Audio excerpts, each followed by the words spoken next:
Okey. Sekarang kita kat level 13. Jom. Dewan Datuk Yusof Hilmi. Jom.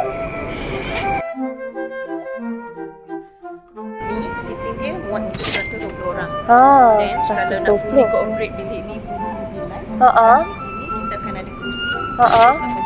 So in total dalam 300. Oh, 300 guys boleh muat.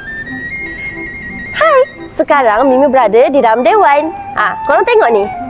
Kat sini boleh main badminton, boleh main bola tampar, boleh juga main bola jaring. Dekat sini boleh muat 300 beg.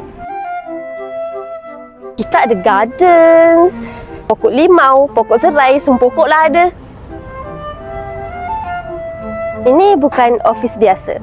Inilah Wisma Co-op Bank Pertama.